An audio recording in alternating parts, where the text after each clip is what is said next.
There are 7 archangels according to the Bible, but the history of angels goes back much farther. Almost every religion and ancient people had a version of angels that served as strong symbols of their beliefs. Archangels are still respected and worshipped, and many believe they have been visited by these angels during times of need. When it comes to the biblical angels, they are all unique in their purposes. Michael is a guardian angel, while Gabriel is the ruler of Eden. Uriel rules everything surrounding Eden.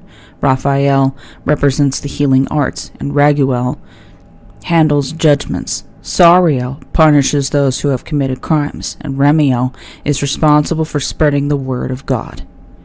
All types of angels, including archangels, were created by God, according to the Bible. But because angels are a part of most cultures' history, there are other explanations of their origins. The main story of creation might have been sourced from earlier documents recorded by the Sumerian civilization.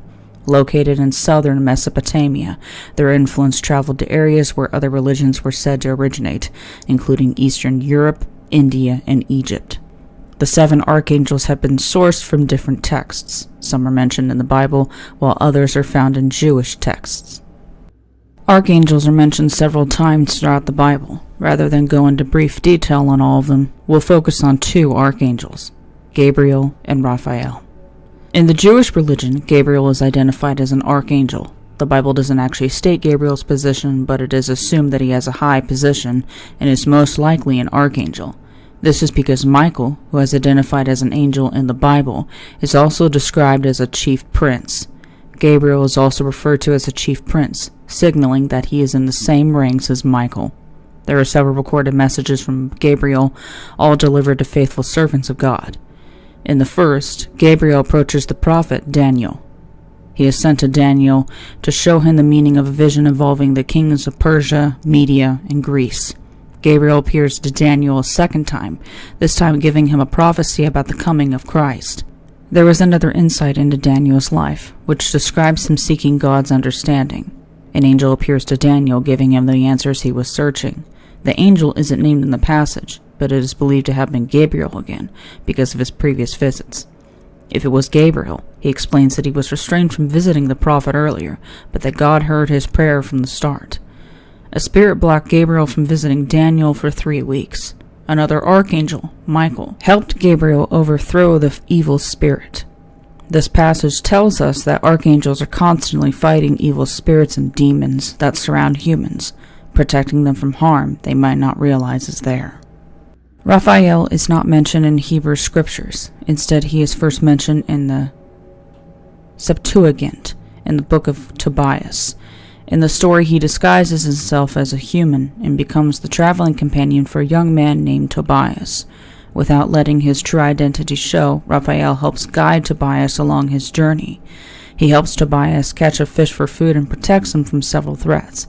But when they reach their destination, Tobias ends up falling in love. But the woman is troubled by a demon. Raphael shows Tobias how to rid the woman of the evil spirit so that they can marry.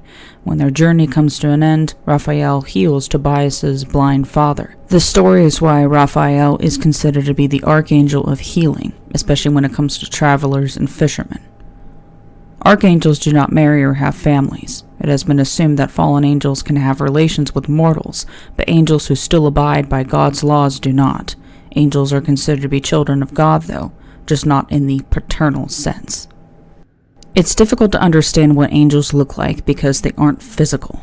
Instead, they are spirit beings. But they can resemble human form when determined necessary by God. There are several different ranks of angels, each with their own description.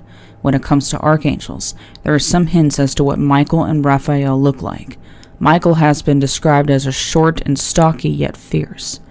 He comes off as strong, like a warrior. Raphael is more elegant. He is described as tall and quiet. When appearing in the human form, both appear translucent. There are many symbols associated with archangels, mostly as a result of how culture pictures them. Wings and halos are strong symbols, while feathers are considered to be a sign of an archangel's presence.